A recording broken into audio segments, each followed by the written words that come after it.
Tous à toutes, aujourd'hui on se retrouve pour notre cours sur Python. On va essayer d'expliquer qu'est-ce que c'est un dictionnaire en Python qui s'appelle en réalité HMAP dans les autres langages de programmation. Alors c'est très simple, ce sont des couples de clés ou de valeurs où la clé va être la représentation d'un élément ou d'un groupe d'éléments et la valeur va être la valeur associée à cet élément ou à ce groupe d'éléments. La valeur en général, ça pourrait être par exemple l'index de cet élément, ça pourrait être sa fréquence, ça pourrait être les lettres présentes, peu importe.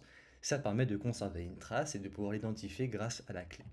Alors, là, il faudrait savoir qu'il n'y a pas tous les types possibles pour les clés. On pourra utiliser tous ces types-là pour les clés. Par contre, une liste, un dictionnaire ou une hachette, ça ne marche pas. On ne pourra pas l'utiliser pour des clés.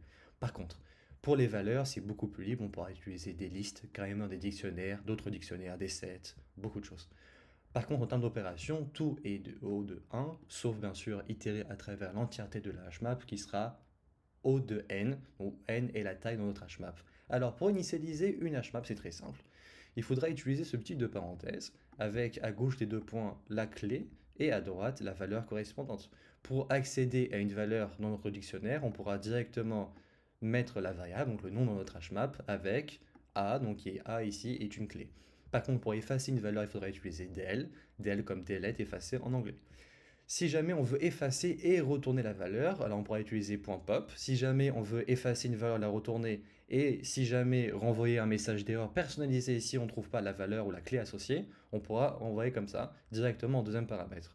Alors on pourra utiliser l'opérateur in qui va renvoyer un booléen pour savoir si une clé existe ou pas. Ce qui est très pratique par exemple lorsque vous faites un appel API et vous voulez savoir est-ce que nous avons reçu ces données ou pas, est-ce qu'on doit la rajouter à notre objet existant, on pourra savoir est-ce qu'on a déjà ou pas cette information. Alors, en termes de boucle, d'itération, on pourra directement utiliser ici for. Quand on utilise for comme ça, c'est les clés nativement. Si jamais on peut le faire aussi de manière explicite avec .case. Si jamais on veut boucler sur les valeurs uniquement, donc pas sur les clés, on pourra utiliser .values. Si jamais on veut itérer sur les clés et sur les valeurs, il faudra faire comme ça. Donc le premier élément ici, ce sera la clé. Le deuxième élément ici, ce sera la valeur. Par contre, il faudra faire .items. Si jamais, par exemple, nous venons du monde de JavaScript, on connaît ce que c'est les tableaux d'objets, en Python, ça sera des listes de dictionnaires. Donc ici, nous avons une liste, donc qui est comme un tableau, et ici, nous avons des dictionnaires qui sont arrêtés comme des objets. Si jamais on veut itérer à travers ces dictionnaires, alors directement, on pourra faire comme ça avec in, donc user in users, et comme ça, user, ce sera toujours à chaque fois à la fois un dictionnaire, et directement on pourra avoir accès aux informations avec les brackets des clés. Alors, si jamais on veut modifier une HMAP, on pourra directement ici sélectionner quelle HMAP on a envie. Par exemple, ici, le premier c'est Alice. On pourra sélectionner une nouvelle clé avec une nouvelle valeur.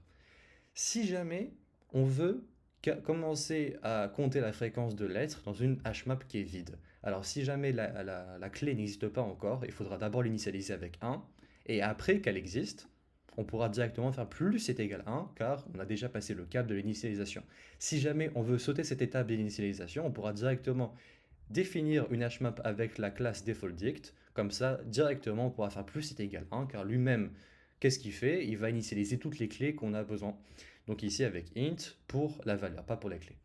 Alors, si jamais on veut directement compter les occurrences, on n'a même pas envie de faire une boucle, on pourra utiliser la HMAP avec compteur. Avec compteur, directement son boucle, il va directement compter toutes les occurrences de notre liste.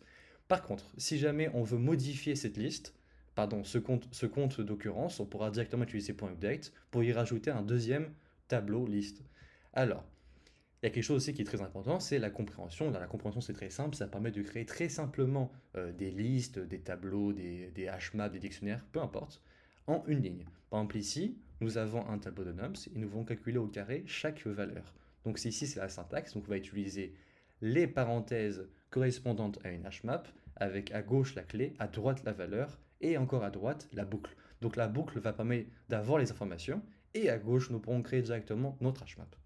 Alors, par exemple, ici, imaginons que nous avons un tableau d'objets, donc en Python, un tableau de dictionnaire, et qu'on voudrait utiliser ce tableau de dictionnaire pour créer directement des listes de listes, comme ici, sans les clés. Alors, on pourra directement utiliser les brackets d'une parenthèse d'un tableau classique, avec à droite la boucle pour pouvoir récupérer les informations, et à gauche, avec user pour pouvoir récupérer uniquement les valeurs sans les clés. Alors, si jamais on veut comparer des hashmaps, on pourra le faire directement, même sans boucle en Python. Contrairement par exemple à JavaScript, il faudra itérer à travers les clés pour commencer à comparer les valeurs avec l'une entre elles. Donc on pourra directement faire D1 est égal à D2. Si jamais on veut comparer uniquement les cases, donc les clés, on pourra le faire directement comme ça. Si jamais on vérifie uniquement les valeurs, on pourra faire directement comme ça. Alors, pour faire une copie de surface d'un dictionnaire, on pourra faire point copie. Donc de surface, c'est-à-dire que si on modifie le deuxième, ça va aussi modifier le premier, et si on modifie le premier, ça va aussi modifier le deuxième. Par contre, si on veut faire une copie profonde, il faudra le faire avec deep copy. Exactement le même principe, si nous avons une liste d'objets ici, donc une liste de dictionnaire, on pourra faire une copie de surface avec le deux points. Par contre, si on veut faire une deep copy, donc une copie profonde, il faudra le faire avec point deep copy.